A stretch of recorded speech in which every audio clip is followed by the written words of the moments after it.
नमस्कार, आप देख रहे हैं सीएनबीसी आवाज। मैं हूं मनीषा गुप्ता। और 2024 सोने और चांदी दोनों के लिए काफ़ी महत्वपूर्ण रहा। हमने रिकॉर्ड हाइज यहां पर बनते हुए देखे।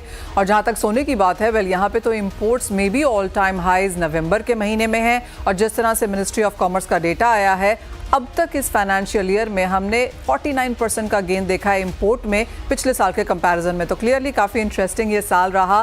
किस तरह से ये नंबर्स देखे जाने चाहिए और 2025 के लिए अब ज्वेलरी मार्केट के लिहाज से और बुलियन के लिहाज से क्या सेंस है, ये जानने की कोशिश करेंगे। हमारे साथ जुड़ रहे हैं इब्जा के प्रेसिडेंट और रिद्धि सिद्धि बुलियन के एमडी पृथ्वीराज कोठारी, साथ ही सेंको गोल्ड के MD and CEO Shubhankar Sen भी होंगे हमारे साथ। ब्रेक के बाद हम बात करेंगे डायमंड्स की, और कृष्णा डायमंड ज्वेलरी के फाउंडर और एमडी घनश्याम ढोलकिया होंगे हमारे साथ। लेकिन शुरुआत यहाँ पर सोने के साथ कर लेते हैं। कोठारी जी नमस्कार। और क्या ही ये साल रहा 2024 का। जिन लेवल्स की बात की वो तो हमने आते हुए देखे ही, लेकिन इंपोर्ट के नंबर्स काफ़ी स्ट्रांग हैं। मैं इंपोर्ट से पहले बात करना चाहूँगी, क्योंकि ट्रेड डेफिसिट में जिस तरह के गैप हमने आता हुआ देखा है, जो कंसर्न्स यहाँ पर सब तरफ से आने लगी है कि सोना अब सबसे बड़ा यहाँ पर एक इंपोर्टिंग कमोडिटी बनता हुआ नजर आया। और क्या ये ड्यूटी कटौती की वजह से था, क्या ड्यूटी फिर से लगनी चाहिए? बहुत सारी बातचीत हमने दिसंबर के इस महीने में यहाँ पर इंपोर्ट्स को लेकर आती हुई देखी है। सबसे पहले आपकी क्या सेंस है नवंबर के इंपोर्ट्स को लेकर? ड्यूटी कटौती जो हमने आते हुए देखी है उसका कितना इम्पैक्ट है, और कैसे देखते हैं आप इन आंकड़ों को?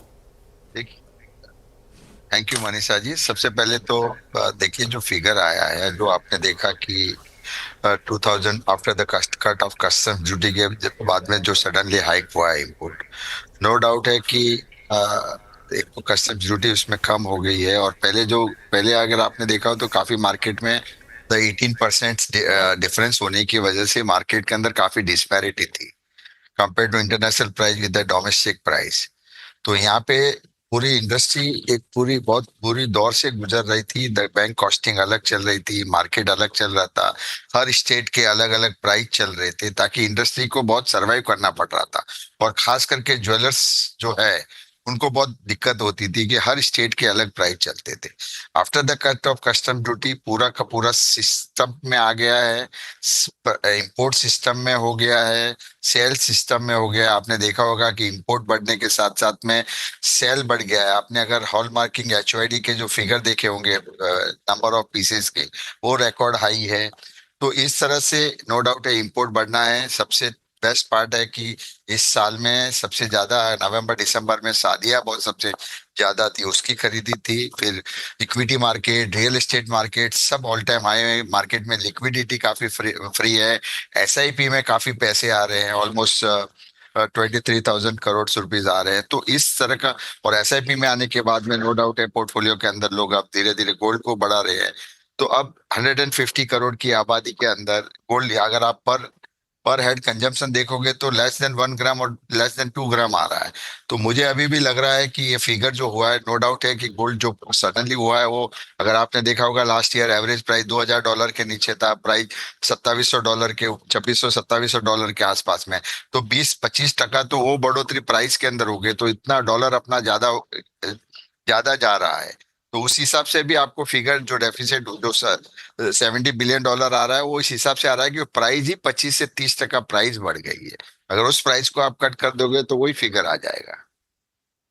ने बहुत इत्मीनान से समझाया कि हमने गोल्ड इंपोर्ट बढ़ता हुआ क्यों देखा है, लेकिन चिंता जो इकोनॉमिस्ट को है, थिंक टैंक्स को है, वो ये है कि एक बड़ा हिस्सा जो गोल्ड इंपोर्ट आया है वो ड्यूटी कट की वजह से आया है। और कुछ लोगों ने ऑलरेडी ये बात करनी शुरू कर दी है कि आने वाले साल का जो बजट है वहाँ पर ड्यूटी फिर से लगाई जानी चाहिए, ट्रेड डेफिसिट को कंट्रोल में किया जाना चाहिए। ट्रेड डेफिसिट बढ़ा है, इसके लिए रुपए में गिरावट देखने को मिली है। तो ये चेन रिएक्शन बना है। इन सब स्टेटमेंट्स को आप कैसे रिएक्ट करते हैं? ड्यूटी बढ़ाना मीनिंग नहीं है मैडम। कस्टम ड्यूटी बढ़ाने से जरूरी नहीं कि शादी रुक जाएगी। हमको चाहिए कि जो हमारी जो पॉलिसी है, जो गोल्ड मोनेटाइजेशन स्कीम है, उसको कैसे लागू करें। हमारा जो स्पॉट गोल्ड है, जो हम स्पॉट गोल्ड एक्सचेंज की बात कर रहे हैं, डोमेस्टिक गोल्ड एक्सचेंज, तो उसके ऊपर ध्यान देना चाहिए, ताकि लोग फिजिकल गोल्ड खरीदने के बजाय जो हाउस होल्ड का गोल्ड है वो कैसे मार्केट में आए।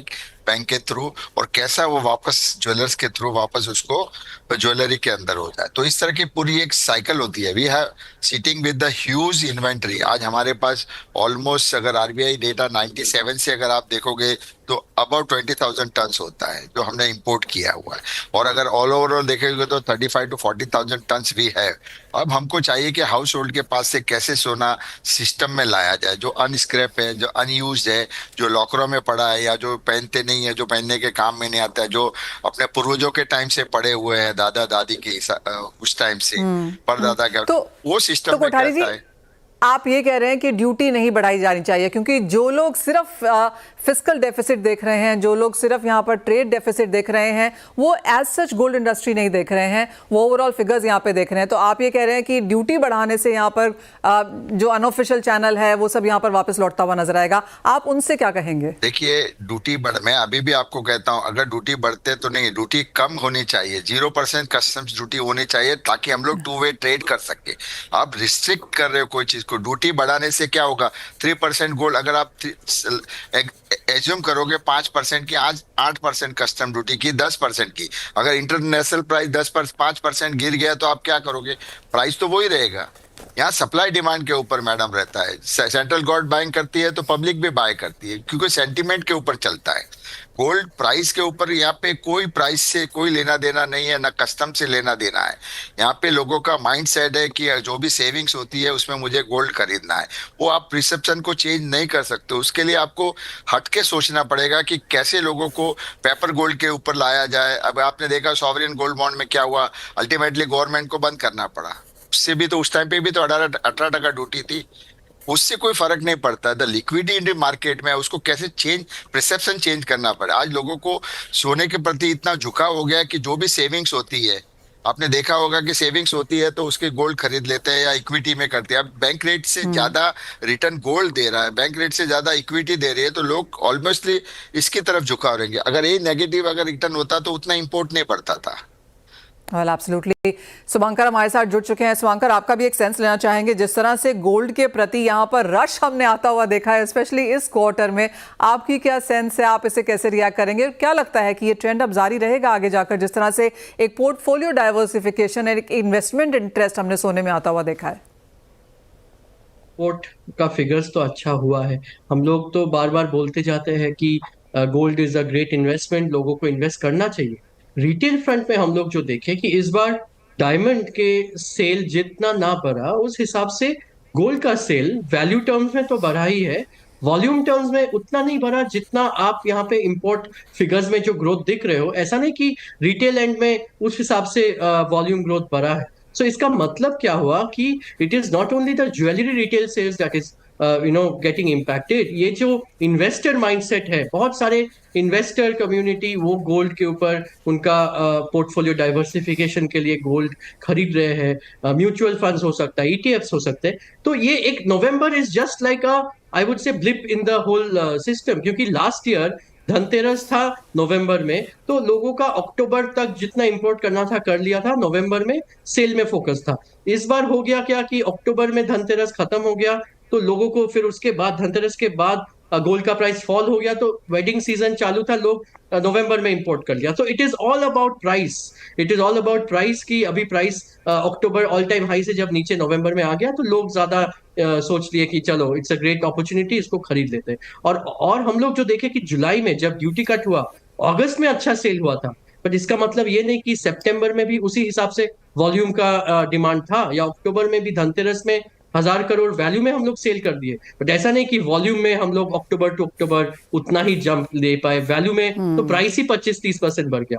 तो ऐसे करके हम लोग को और डीप डाउन देखना है। एक मंथ का फिगर्स देख के लोगों को सोचना नहीं चाहिए कि ये एक डेफिसिट अकाउंट में बहुत ज्यादा इंपैक्ट हो जाएगा। हम लोग को एक लॉन्ग टर्म 6 महीना, 8 महीना, 9 महीना, 12 महीना देख के फिर ही कोई डिसीजन लेना चाहिए।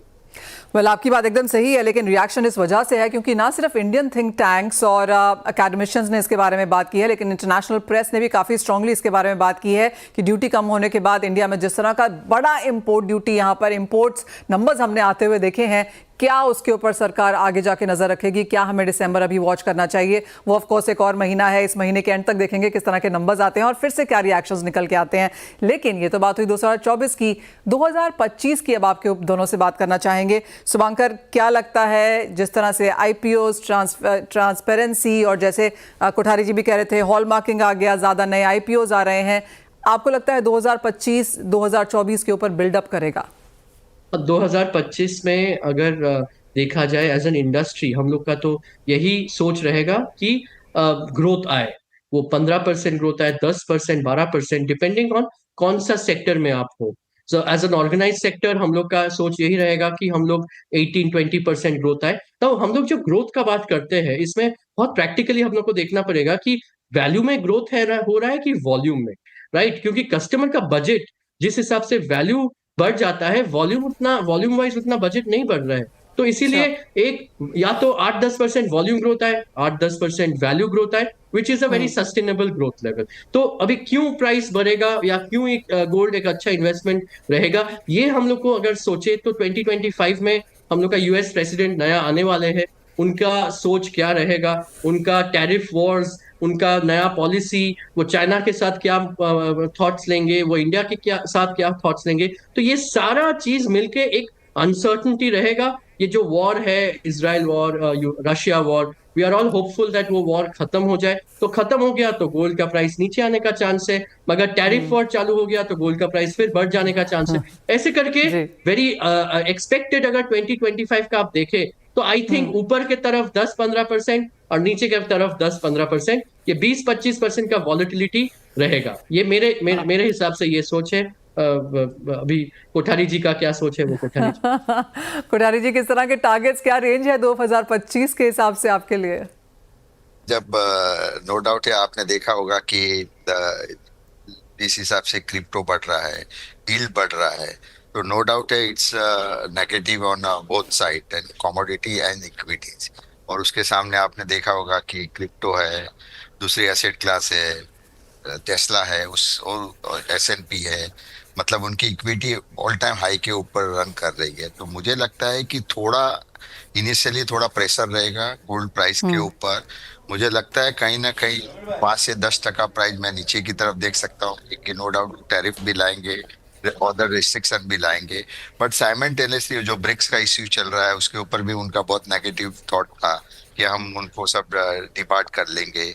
तो इस तरह से थोड़ा सेंटीमेंट मुझे लगता है कि जब तक वो आएंगे। और आपने देखा होगा इसके पिछले 4 साल पहले भी जब ट्रम्प प्रेसिडेंट थे तो उसमें भी कमोडिटीज में उतना उछाल नहीं आया था।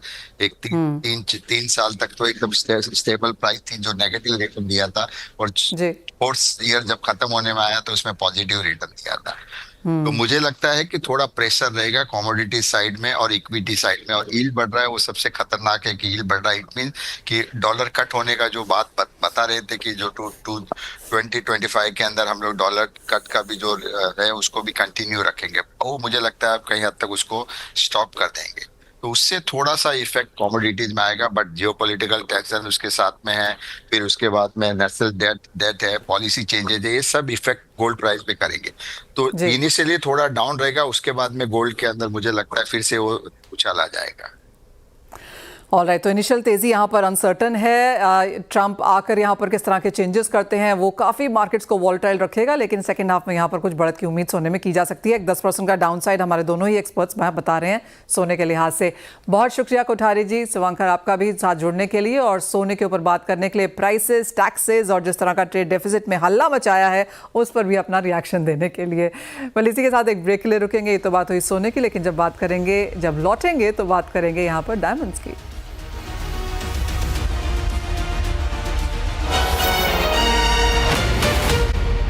नमस्कार, स्वागत है आपका। और बात अब यहाँ पर डायमंड्स की करेंगे। हमारे साथ कृष्णा डायमंड ज्वेलरी के founder and MD Ghanshyam Dholakia हैं। घनश्याम जी नमस्कार। और ये साल तो आपके लिए बहुत बेहतरीन रहा। सबसे पहले तो यही जानना चाहेंगे कि इस साल में कितने फ्रेंचाइजीज और कितने स्टोर्स आपने ओपन करे? नमस्ते मनीषा जी, सबसे पहले तो धन्यवाद आप सभी चीज का ख्याल रखते हो पूरे इंडिया में क्या हो रहा है और कंज्यूमर के पास वो मैसेज पहुंचाते हैं। मैंने इंडिया में लास्ट ईयर 53 सिटी में विजिट किया और 45 शोरूम खुला, 8 शोरूम कम खुला। ओके। तो और 2025 के लिए क्या प्लान्स हैं? श्योर, अभी एक्सपीरियंस हुआ तो उससे ज्यादा ही खोलेंगे, क्योंकि जो एक्सपीरियंस हुआ उसको काम में लगेंगे। और कृष्णा ब्रांड को आज पूरे इंडिया जान रहे हैं, उसके लिए भी स्कोप है। और मैं आगे भी बोला था कि इंडिया में अभी किसी को कुछ करने का है ना, तो इंडिया जैसा कोई देश नहीं है और इंडिया जैसा किधर स्कोप नहीं है। इंडिया जैसा देश नहीं है और इंडिया जैसा किधर भी स्कोप नहीं है। तो किसी को कुछ करने का है कोई भी लाइन में। हमारा तो भगवान की कृपा से नेचुरल डायमंड का बहुत बढ़िया धंधा है कि बेचो तो भी प्राइस बढ़े और पड़ा रहा तो भी प्राइस बढ़े। तो मैं आपसे वही एक्चुअली जानना चाहती थी कि मान लीजिए अगर किसी ने आज से 10 साल पहले कोई डायमंड खरीदा हो, तो जिस तरह के प्राइसेस हमने इस साल में यहाँ पर बनते हुए देखे हैं, किस तरह का प्रॉफिट या किस तरह से उनकी वेल्थ में इजाफा होता हुआ दिखा होगा?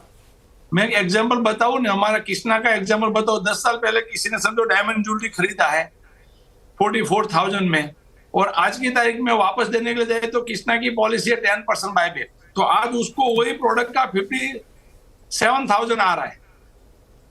कोई प्रोडक्ट समझो उसने आज के 10 साल पहले 1.5 लाख में खरीदा था और आज उसकी प्राइस काट के भी उसको 90 आ रहा है। उसका मतलब यह है कि हमारी पॉलिसी कृष्णा की 10% बायबैक जो लिया उसमें 10% आज की प्राइस से काट, तो इंडियन कंज्यूमर जो डायमंड ज्वेलरी खरीदते हैं उसको फायदा हो रहा है, पहने और फायदा हो रहा है, क्योंकि गोल्ड का प्राइस बढ़ रहा है और डायमंड का प्राइस वो उसके लिए बढ़ रहा है कि डायमंड जो है पूरा इंपोर्ट होता है और हर साल हमारा रुपये जो 4 से 5% वीक होता है। प्राइस नहीं बढ़ा फिर भी आपको 4% तो फायदा हो गया, वही का वही प्राइस रहा। तो भी किसी ने सॉलिडर खरीदा, मेरे पास हिस्ट्री, हमारे पास तो 25 साल की हिस्ट्री। एग्जांपल में बताऊं तो 25 साल पहले किसी ने सॉलिडर खरीदा हुआ था, वीवीएस का प्राइस था 1,55,000 रुपीज और आज उसका 3,80,000 आ रहा है। 99 में खरीदा हीरा की प्राइस आज जो है जीएच कलर वीवीएस की प्राइस 3,80,000 है, जो 25 साल पहले खरीदा था 1,55,000 में। तो डायमंड का प्राइस लॉन्ग वे पे बढ़ रहा है, डायमंड ज्वेलरी का भी प्राइस बढ़ रहा है, उसके लिए कंज्यूमर खरीदते हैं और डे बाय डे ज्यादा ही खरीदेंगे क्योंकि उसके पास ऑलरेडी गोल्ड है। तो गोल्ड के बाद नेक्स्ट स्टेप क्या आएगा? डायमंड। और दूसरा डायमंड में अभी ट्रांसपेरेंसी होगी, जो जो ब्रांड ट्रांसपेरेंट के साथ धंधा करेंगे उसका धंधा बढ़ने वाला है। टोटली। और वो एग्जांपल्स हम दिखा भी रहे हैं कि कितना महंगा हुआ है हीरा। अगर आपने इसको 10 साल पहले लिया था तो कितना कैरेटेज में क्या प्राइस था और इस वक्त क्या प्राइस है, तो क्लियरली वहां पर एक प्रॉफिट तो बनता हुआ नजर आया ही है। घनश्याम भाई, इस साल में अगर देखें तो हमने डायमंड के प्राइसेस को गिरते हुए देखा पिछले साल में, इस साल थोड़ा सा स्टेबिलिटी भी देखने को मिली है। अब अगर अगले साल की बात की जाए तो एक तो आपके क्या प्लान्स हैं और दूसरा आप डायमंड के प्राइसेस को कैसा देखते हैं, किस तरह का पेनिट्रेशन हम इंडियन मार्केट्स में देख पाएंगे, क्योंकि अभी भी 11% लोगों के पास ही डायमंड ज्वेलरी है भारतीय बाजारों में। क्या ये नंबर बढ़ता हुआ दिखेगा? नहीं, जो आपकी बात सही है कि 11% के पास है तो 89% लोग वाले खरीदने वाले हैं। और हमारा भी बड़ा प्लान है क्योंकि इंडिया में बहुत स्कोप है और कृष्णा का स्लोगन है हर घर कृष्णा, हर घर पे पहुंचने का है। तो बहुत जल्दी वो प्लान है। तो नो डाउट 45 खुला हुआ है, ये साल में तो उससे ज्यादा ही खुलेंगे। कृष्णा की बात करें, ओवरऑल डायमंड इंडस्ट्री की बात करें तो मैंने जैसे बोला 45 सिटी में विजिट किया। ओराई, आपने नाम भी पहली बार सुना होगा, ओराई से कृष्णा की फ्रेंचाइज ले रहे, कानपुर से करीबन 100 किलोमीटर दूर है। अच्छा, आसाम में बोगाई गांव का नाम सुना होगा, आसाम में बोगाई गांव है, वहां से फ्रेंचाइज लेने के लिए लोग आ रहे। अच्छा, अभी आंध्रा में श्रीकाकुलम, वहां पे कृष्णा का शोरूम लास्ट वीक में खुला, गया में खुला, सासाराम में खुला। तो पूरे इंडिया में स्कोप है। मैं बोल रहा हूँ नॉर्थ ईस्ट वेस्ट नहीं, सभी जगह पे स्कोप है। जो आप घनश्याम भाई, अगर कैरेटेज की बात की जाए तो क्या कैरेटेज लोग खरीद रहे हैं एज ऑफ नाउ? किस तरह का इन्वेस्टमेंट यहाँ पर आता हुआ देखा है डायमंड ज्वेलरी में? डायमंड में कैरेटेज भाई बोले मतलब क्वालिटी वाइज देखे तो वीवीएस क्वालिटी खरीदते हैं, वीवीएस क्वालिटी खरीदते हैं, पर सर्टिफिकेट है तो कंज्यूमर को कोई चीज का कंफ्यूजन नहीं है। अच्छा, बायबैक सिस्टम है तो उसको प्रॉब्लम नहीं है कि कभी भी लिया कभी भी वापस दे सकते हैं। और एक्सचेंज पॉलिसी जो कंपनी की ट्रांसपेरेंसी है, कृष्णा में 95% एक्सचेंज है, 4-6 महीना 1 साल पहना वापस दिया, नया लिया, क्योंकि अभी तो लोग ड्रेस के हिसाब से ज्वेलरी पहनते हैं। तो उसके लिए इंडिया में बहुत स्कोप है। 2025 में भी इंडिया का जो कंजप्शन है वो बढ़ने वाला है। ऑलराइट, तो 2024 में हमने 45 किस्ना स्टोर्स खुलते हुए देखे हैं। 2025 में ये नंबर बेहतर करने की एक्सपेक्टेशन है और जैसे कहा गया कि एक चाहे वो एक्सचेंज है, सर्टिफिकेशन है, बायबैक है, काफी सारे सपोर्टिव यहाँ पर फैक्टर्स हैं जिनका फायदा आप 2025 में भी जाते हुए उठा सकते हैं। घनश्याम भाई, एज ऑलवेज बहुत शुक्रिया हमारे साथ जुड़ने के लिए और वो सारी चीजें हमारे दर्शकों के साथ शेयर भी करने के लिए। वेल, इसी के साथ फिलहाल इस कार्यक्रम में इतना ही समय है, हमें दीजिए इजाजत, लेकिन आप बने रहिए CNBC आवाज पर। Thank you.